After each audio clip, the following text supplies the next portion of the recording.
Welcome students.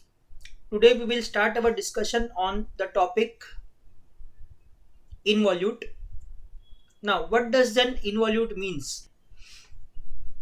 So what basically an involute is? So involute basically is a locus of a point considered as the end of the taut string being unwound or wound from a given curve. The question says that draw involutes for the following polygons of side 35 mm. And the polygons given are, first is the pentagon and the second one is the hexagon, and we also need to draw normal and tangent to any point on the curve. Okay, so let us start with the first part, that is drawing an involute of a pentagon. So as we need to make a involute of a pentagon, first we need to make a pentagon of side 35 mm. So starting with the pentagon part,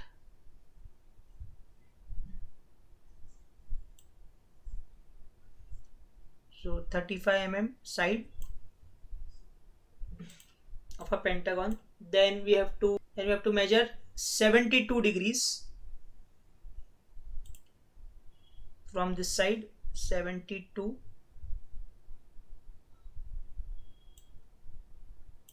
and similarly from this side also 72. So it will be somewhere 70 and 72, somewhere here. Then join these points by very light lines.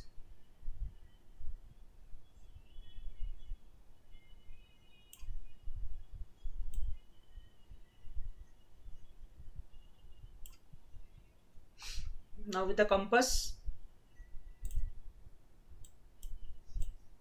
keep the compass, measure the radius of 3.5 in the compass. Now keep the compass at this point and make a cut and make an arc on this line. Similarly, keep the compass on this end and make an arc on this particular line, and then keeping compass at this end and making an arc somewhere here.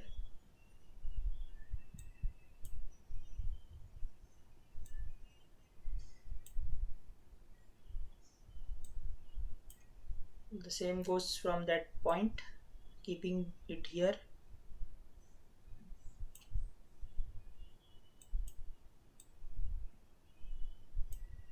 and making an arc. Now we will join these points.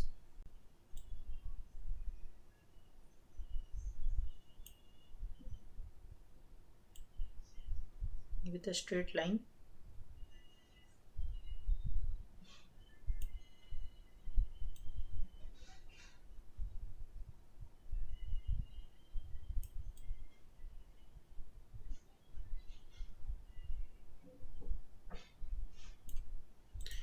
So this completes the construction of a pentagon. Now we'll give the names. A named as B, C, D, and finally we need to give the names in the anti-clockwise direction because we are now making it to be wounded on the pentagon. Now after construction of the given polygon, we need to find the perimeter of the polygon. Why perimeter? Because if it is not given anything in the question, we assume that the length of the string should be such that it will be covering the entire polygon for one complete revolution. So in that case, the length of the thread which we require will be equal to the perimeter of the polygon. So here it is, the side is 35. So the perimeter of this polygon will be 35 into 5. So the length of the string required will be equal to perimeter, which is 35 multiplied by number of sides, that is 5, and we will get 175 as the answer. So now what we have to do is we need to measure the length of string as 175 from this corner and make a line. Now we need to divide this line into number which is equal to number of sides of the polygon. So this is a 5-sided figure, hence this entire length will also be divided by into 5 parts. So it's very simple. Again, you have to take the compass, keep it on A, and using the same radius of 35, that is the side of the polygon, you have to make some arcs. So 1, then keeping at this point you will get the second division, 2, then the third division,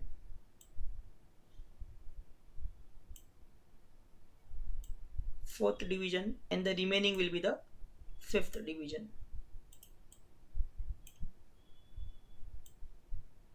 Now we will also name these points. So it is starting from A here. So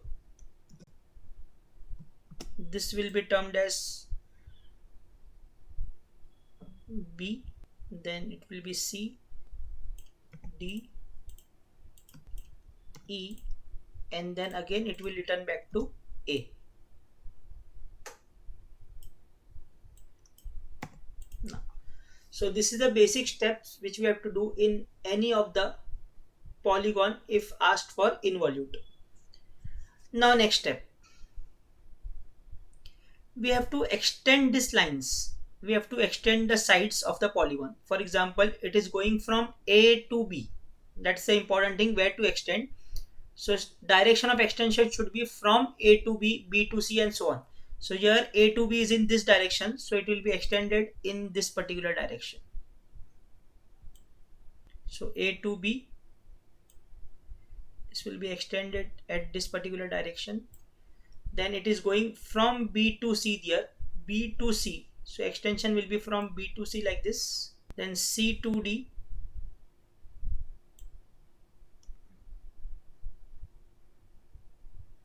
Then D to E.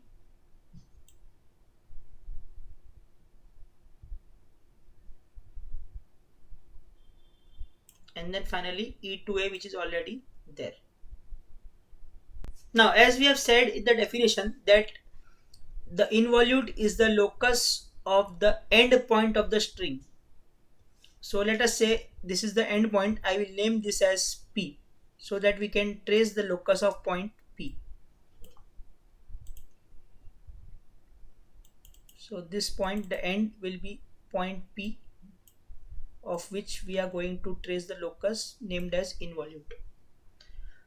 Now what we need to do is we need to take a compass, keep it at point A, measure the distance from point A to point P like this. Just measure the distance and make an arc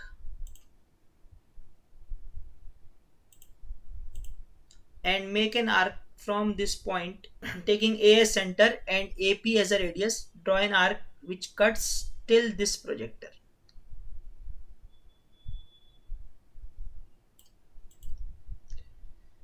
Now similarly we will keep our compass at point B and measure the distance from point B to point P.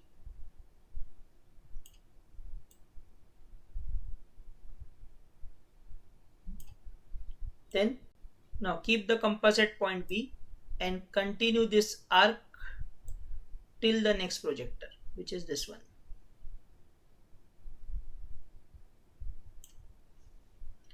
Now measure the distance from point C to point P.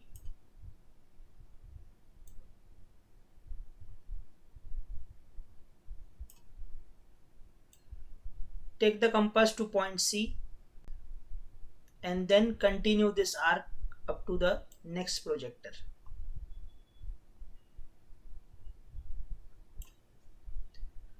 Now again come to this point, take the measurement from point D to point A or to point P.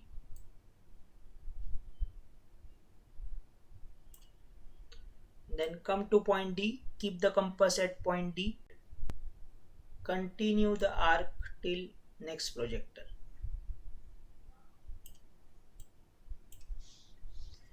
And then finally come to point E, measure the distance from E to P, then keep your compass at point E and then make an arc from point E to last point. So this you can see it has completed or the entire revolution. So now we will give the namings to the points where it has cut on the extension of the lines. So this point will be P1, next will be PB, next will be PC, then PD, and the last one will be PE. So this part, this curve which is traced by this point P is known as the involute. So we will write it the name of the curve. So the name of the curve we just got is an involute. Now in the question it was asked to also draw normal and tangent to any point on the curve.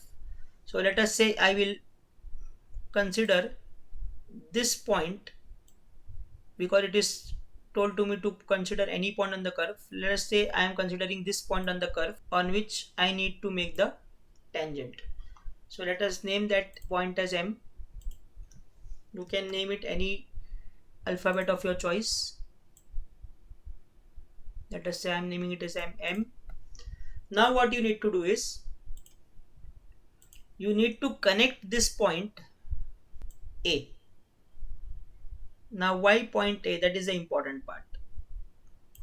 It is connected with point A because this curve which we have got, this curve from this point P to PA, this curve what we have made, it was made when we took center as A. Now let us say someone considers this point M in this particular region from PA to PB. If you consider point M in the region PA to PB, then you have to join the point M with B. Why B? Because this arc from PA to PB was through center B. That is the concept behind it. Now, because this curve from P to PA was through center A, hence I am connecting this point M with A. So this line connecting from M to A is nothing but the normal. So I will just draw it. So this is only the normal to the curve. I will name it as NN, that is normal.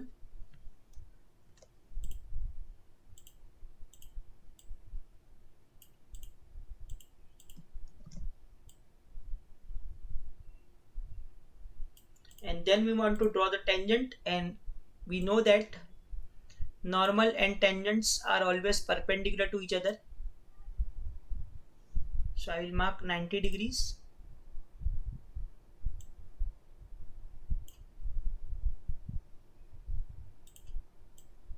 And then finally we'll join with the line.